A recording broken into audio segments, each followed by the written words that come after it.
Colin Farrell and Nicole Kidman star in an absurdist drama and thriller that's really more absurd than drama or thriller.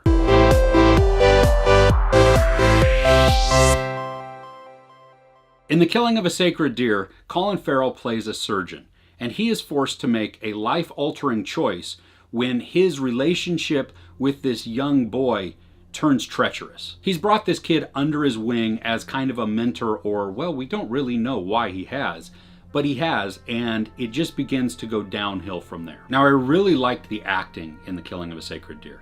Colin Farrell and Nicole Kidman worked really well together. There was this really awkward chemistry that they had and that they brought, and it made it realistic, and they just raised the tension up and up and up as the film went on. Now, Nicole Kidman plays just this over-mothering type of character, and she's grating, and you don't really like her, but I think that's exactly what she was supposed to do. That you were seeing her, and she mothers not only Colin Farrell and her own children, but other surgeons as well. And it's just kind of like you want to go, stop. Gosh, that dude has his own mom. Leave him alone. Just let him make his own decisions. And none of that is answered. We don't know why she is so overprotective or over-mothering or just controlling. None of that is ever answered. Same goes with Colin Farrell, that he's kind of meek and he's kind of indecisive, and despite being the surgeon who is called upon to make life and death choices in a moment's notice, he kind of wavers back and forth, and so he's a little bit unsure of himself. We don't really know why he is this way, but he is, and it's very convincing. And so both of them, both separately and together, work really well in this. There's this creepy and unsettling tone and feel that starts to just progress throughout the film, and it makes it kind of intriguing to watch. As I said, this is an absurdist drama. Now, absurdist is something that is taken to the ridiculous, to the extreme, to the bizarre, and so much so that it becomes funny. Typically, it also leaves the moral of the story a bit vague.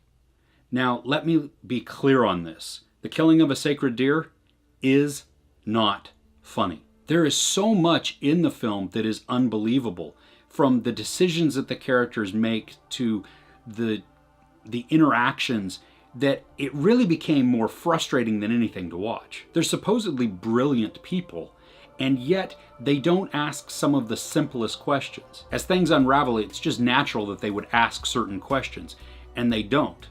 And what it does is it makes me want to yell at the TV screen and at the characters, like, what the heck are you doing? Why can't you ask this? Why can't you see this? I mean, it's a bit like my dad when he used to watch Wheel of Fortune, yelling at the characters. No matter how much he yelled at the contestants to choose this letter, they chose whatever letter they want. Maybe this is exactly what the film was trying to do, but for me it just became tiring, and I didn't really want to dive any farther into it and try and figure out and become less frustrated or just go along for the ride.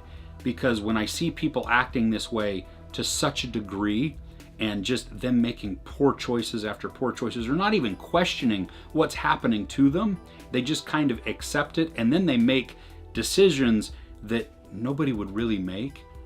I got better things to do. I love social commentary movies, but to me this one just didn't work. There's sex, nudity, violence, and a ton of profanity. I give The Killing of a Sacred Deer 2 out of 5 couches.